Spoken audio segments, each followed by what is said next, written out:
सभी को मेरा नमस्कार। तो आज हम देखते हैं कोहलर का सूच का सिद्धांत, है ना। कोहलर का सूच का सिद्धांत में क्या है, सीखने के सूच का सिद्धांत का प्रतिपादन का श्रेय क्या है, किसको जाता है। कोहलर 1925 एवं कोफ्का 1924 को जाता है ना।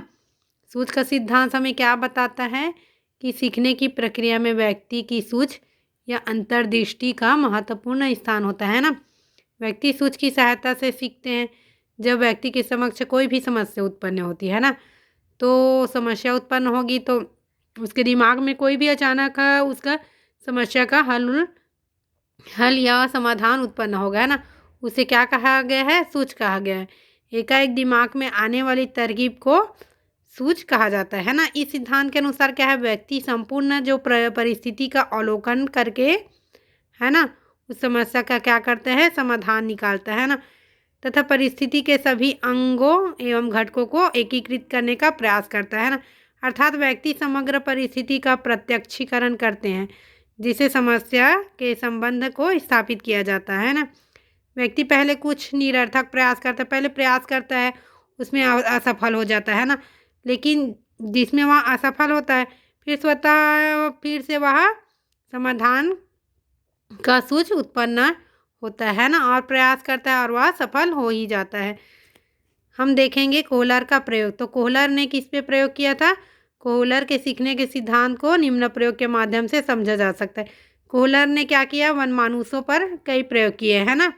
उनका सीखने का सिद्धांत इन्हीं प्रयोगों पर आधारित है ना। कोहलर ने एक ऐसे वनमानुष का चुनाव किया, एक ऐसा वनमानुष का चुनाव किया जो बुद्धिमान था। उसका क्या नाम रखा, सुल्तान। अपने प्रयोग में कोहलर वनमानुष को क्या किया, एक पिंजरे में बंद कर दिया और पिंजरे के बाहर केले रख दिए और पिंजरे के अंदर छड़ी रख दी गई थी। वनमानुष ने पहले तो केले को हाथ से प्राप्त करने का प्रयास किया, फिर असफल हो गया, पर उसने जब छड़ी के माध्यम से केले को हासिल करने का प्रयास किया तो वह सफल हो गया। और दूसरी अवस्था में क्या है, उसी पिंजरे में दो ऐसी छड़ी रखी गई जिसे आपस में जोड़ा जा सकता था, और केले उस छड़ी को जोड़कर ही प्राप्त किए जा सकते हैं। जब एक छड़ी से केला प्राप्त नहीं हुए तो वनमानुष ने दोनों छड़ी को आपस में जोड़ने का प्रयास किया, और जिसके बाद वह केले को प्राप्त कर सका। और कोहलर ने क्या किया, छड़ी के अलावा बॉक्स वाला प्रयोग भी किया, जिसमें क्या किया, वनमानुष को एक पिंजरे में बंद कर दिया और उस पिंजरे में बॉक्स रख दिया गया और छत के ऊपर केला को लटका दिया गया, है ना।